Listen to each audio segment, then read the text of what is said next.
Enero del año 2003, Alfredo Galán Sotillo salió de su casa con la intención de dar una vuelta por Madrid y cuando encontrara una condición favorable, matar a alguien, a cualquiera. Al llegar a una calle céntrica vio una portería abierta y entró. Allí encontró un hombre dando de comer a su hijo pequeño. Le pidió que se arrodillara y ante la mirada del niño lo ejecutó. Comenzaba la historia de uno de los criminales en serie, los asesinos en serie más buscados de nuestro país. Comenzaba la historia del asesino de La Baraja. Seguro que muchos recordarán pues la tensión con la que se vivieron esos meses de pesadilla en la región, con hasta 6 asesinatos y algún intento más, uno de ellos aquí en Tres Cantos. Su historia la recoge ahora en un libro, Jimena Tierra, bajo el título La muerte en un naipe. Jimena Tierra, ¿qué tal? Muy buenas tardes. Hola, buenas tardes, Sonia. Encantados de charlar contigo acerca de esta historia que nos sigue sobrecogiendo, pero que lo hizo aún más en aquella época.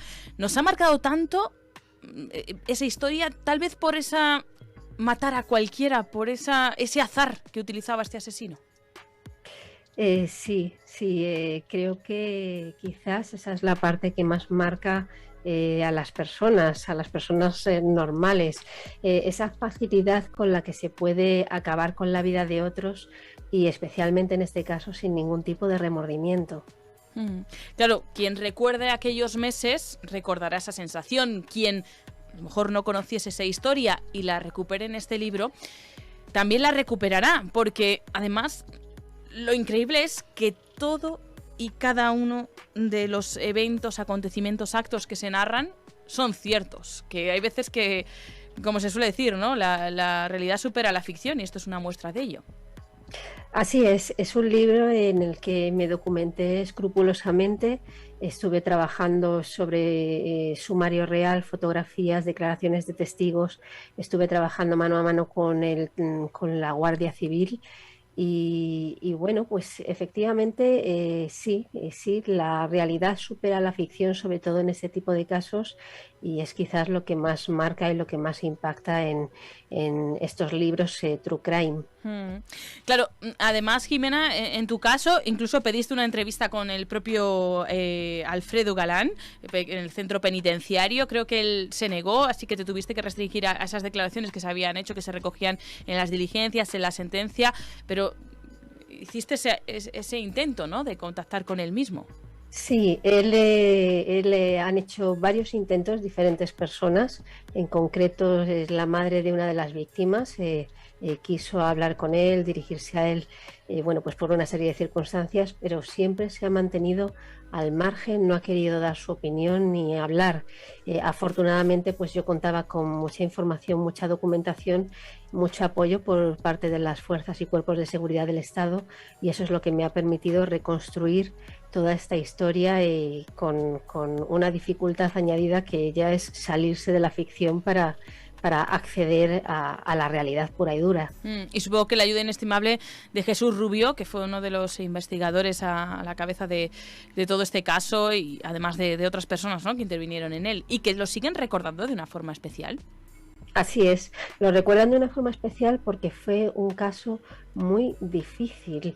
Uno de los crímenes se cometieron en Tres Cantos, que es donde está la comandancia de la Guardia Civil, y Jesús, que en aquel momento era teniente, pues lo recuerda como uno de los asesinos en series más peligrosos y más difíciles de encontrar. En concreto, lo que ocurría es que este asesino pues tiene una conciencia forense muy importante, sabía bien cómo funcionaban los esfuerzos y cuerpos de seguridad del Estado y una de las cosas que hacía era matar en diferentes puntos geográficos de la Comunidad de Madrid para que no solamente interviniese la Guardia Civil, sino que tuviese también que intervenir la Policía Nacional y todo eso pues con la burocracia que conlleva en España y la dificultad de hacer un grupo. Y sobre todo lo que se dice la investigación, haciéndola más complicado, el que no existiese un móvil, ¿no?, el que no se pudiesen relacionar los casos porque, como decíamos, era al azar. Así es, efectivamente. El que no exista móvil es algo muy difícil, muy peculiar a la hora de una de unos crímenes continuados.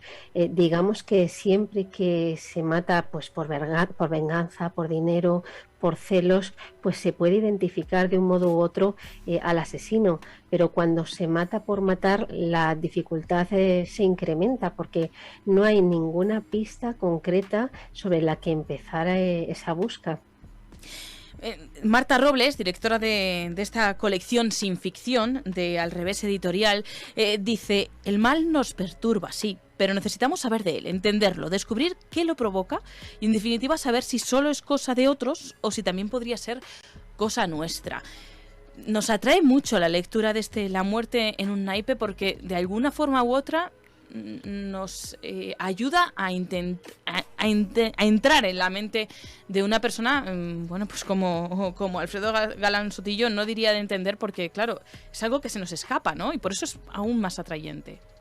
Completamente se nos escapa. Efectivamente, tanto La muerte en un naipe como cualquier libro true crime ahora mismo pues están aumentando esa demanda y esa necesidad de los lectores porque permiten comprender cómo funciona la mente de un criminal y permite comprender cuál es el campo de acción de las fuerzas y cuerpos de seguridad del Estado. Pero lo más importante es que permite leerlo desde la comodidad que imprime pues estar en tu casa protegido, es decir, te acercas al mal, pero siempre con una barrera de seguridad. Esa es la parte más importante de La muerte en un naipe y de los libros de esta colección en general. Claro, si nos hablan de aquí, de casa, porque si hablamos de asesinos en serie parece que nos tenemos que ir a Estados Unidos, pero nos está hablando de la región de la Comunidad de Madrid, en concreto de Tres Cantos, ¿no? Donde hubo también un intento, en este caso no culminó el asesinato, aunque sí que, bueno, pues tuvo graves consecuencias para la persona, para la víctima. Pero claro, escuchar los nombres de nuestras calles, de nuestros municipios, perturba aún más. Fue algo que a mí me marcó especialmente porque además yo estudiaba en aquel momento en Canto Blanco, en la Universidad Autónoma de Madrid, y trabajaba en el PTM, en Tres Cantos. Entonces, de alguna manera, cuando ocurrió hace casi 20 años, el año que viene será el 20º aniversario de los crímenes, a mí me impactó muchísimo y se me quedó la idea para más adelante, pues cuando la asimilara y fuera el momento, poder desarrollarla. En Tres Cantos fue muy grave porque en Tres Cantos fueron 2 personas, intentó acabar con 2 personas, a una de ellas le disparó en el cráneo y a la otra intentó dispararla, pero se le encasquilló la pistola y fue pues en una de las avenidas principales enfrente de una sucursal de la antigua Caja Madrid. Entonces sí, muchas veces pensamos que ese mal está lejos de nosotros, pero nada más lejos de la realidad. En este caso en concreto, pues fijaos hasta qué punto podría estar cercano. ¿Y hasta qué punto fue complicado que la resolución de este caso fue por propia voluntad del propio Alfredo Galán, que se entregó en Puerto Llano y hizo frente a esa sentencia que le obligaba a pagar 609.182 euros por daños morales y lesiones, prisión de 142 años, pero que en menos de 10 años, lo destacas, ¿no?, en la sinopsis de este libro, estará libre? Así es. Bueno, la legislación en España es muy complicada. Nunca pagará el dinero al que fue condenado y todos esos años de prisión tampoco los pagará. La ley en aquel momento pues indicaba que se podía estar un máximo de 40 años en prisión, que luego pues se sufren una serie de reducciones por grados, ¿no? Ahora sí, ahora existe la prisión permanente revisable y de hecho la primera mujer que ha sido condenada con esta sentencia ha sido Ana Julia Quezada, que asesinó a Gabriel Cruz. En aquel momento no existía la prisión permanente revisable y es por ello que dentro de relativamente poco tiempo quizás podamos verle en la calle, como puede estar el asesino de la Katana o como puede estar incluso Miguel Ricard de las Niñas de Alcácer. Bueno, Jimena Tierra es licenciada en Derecho, máster en Pericia Caligráfica, Documentoscopia y doctorado en Comunicación.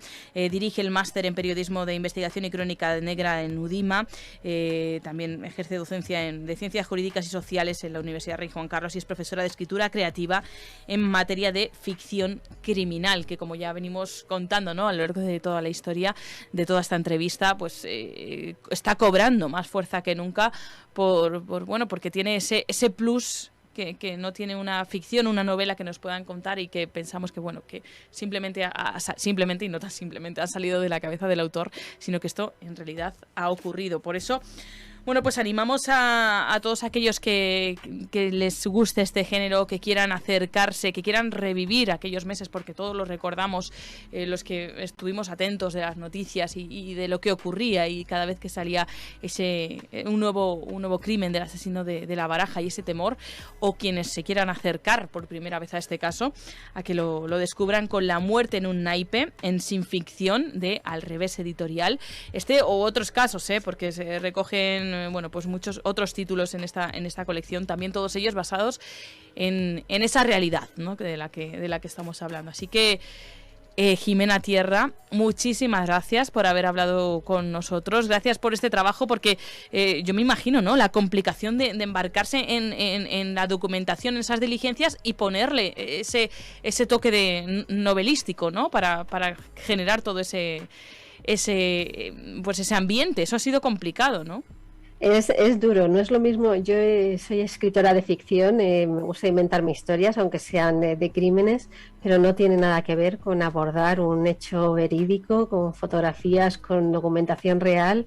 Es muy, muy complicado. Además, reducir un sumario de 4.000 o 5.000 páginas en 200. Entonces es un trabajo muy escrupuloso, muy difícil, y me atrevería a decir que yo no sé si volveré, por lo menos de momento, a escribir otro True Crime, Sonia. Con eso te digo todo.